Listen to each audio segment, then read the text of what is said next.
Assalamualaikum, salam sejahtera buat semua rakan-rakan, semoga dipermudahkan segala urusan. Okey, peminat-peminat akuatik sudah semestinya lah. Okey, aku pun peminat akuatik juga. Aku buat ternakan secara kecil-kecilan. Korang boleh tengok video aku yang aku upload dalam YouTube ni. Ternakan lobster, ternakan tilapia dan sedikit DIY yang aku boleh kongsikan dengan korang. Kalau korang ada komen, korang boleh tulis dekat ruangan komen dekat bawah. Okey, malam Okey, malam ni aku nak kongsi dengan korang satu info ringkas lah malam ni, berkenaan kalau kata kita tukar air kolam ni, kita topak balik dengan air paip tanpa menggunakan anti klorin, boleh tak?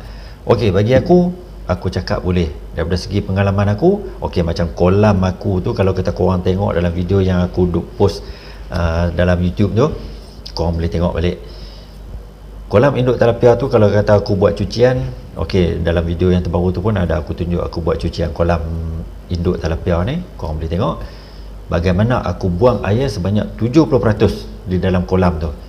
Kemudian aku topak balik dengan air paip. Korang sendiri maklumlah, air paip ni penuh dengan klorin. Okey, topak balik dengan air paip tanpa menggunakan anti klorin, boleh kan? Okey, aku dah buat banyak kali dah pengalaman aku ni tanpa menggunakan anti klorin. Kalau kata buat cucian di dalam kolam tu lah. Okey, apa reaksi, apa tindak balas dalam kolam tu kalau kata kita dah buang air sebanyak 70% dan kita topak balik dengan air paip tanpa menggunakan anti klorin. Sedangkan sendiri kita pun tahu bahawa air paip ni memang berklorin dan boleh memudaratkan ikan dan boleh menyebabkan kematian ikan, agak merugikan.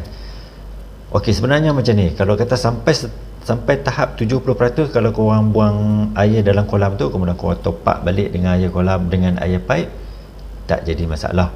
Sebab klorin ni kita kena faham, klorin ni dia ada dalam 3 bentuk, cecair, gas dan serbuk. Ini kalau tak silap aku, kalau kata aku silap, korang boleh komen dekat ruangan bawah tu. Okey, kalau kata klorin yang masuk dalam kolam kita tu, dalam kolam tanpa menggunakan anti klorin, sebenarnya klorin yang datang daripada paip tu masuk ke dalam kolam tu, semasa kita buat pengisian tu dia akan tersejat dah, disebabkan 30% lagi air yang di dalam kolam tu akan menguraikan klorin ni menjadi pecahan-pecahan yang kecil lah. Ibarat dia macam tu lah, daripada segi sembang kimia ni. Okey, dia akan menguraikan air yang balance tu, air kolam yang balance 30% tu, dia akan menguraikan klorin tu. Dan klorin yang tersedia ada yang kita masukkan dalam air paip tu, secara automatik dia akan tersejat di udara lah, dia akan bebas lah, dia serupa macam gas lah. Okey, sebab tu sehingga 70% kalau korang buat topak balik dengan menggunakan air paip, ikan dalam kolam tu masih sihat lagi tanpa ada masalah klorin, dan tak perlu menggunakan anti klorin ni lah kalau untuk buat cucian.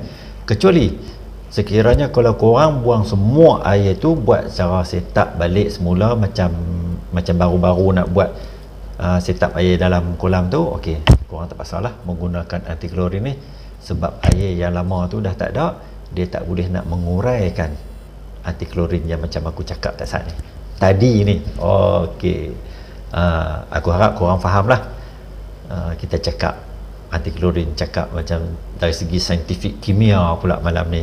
Okey, sedikit info lah aku kongsi malam ni, semoga bermanfaat lah. Sebab ada persoalan daripada rakan-rakan YouTuber kita yang bertanyakan soalan yang macam ni berkenaan anti klorin. Sebenarnya anti klorin, kalau kita nak bercakap tentang anti klorin dan klorin sendiri pun memang cukup banyak, sebab skop dia memang cukup luas. Okey, bagi peternak kecil-kecilan yang macam aku ni, anti klorin ni memang perlu, dan kadang-kadang anti klorin ni pun macam dibenci juga. Okey, semoga bermanfaat video yang aku post ni. Mungkin korang boleh guna pakailah video serba ringkas yang aku upload ni. Semoga kita jumpa lagi di lain masa, di lain video info ringkas. Semoga kita jumpa lagi. Assalamualaikum, bye bye, semoga jumpa lagi.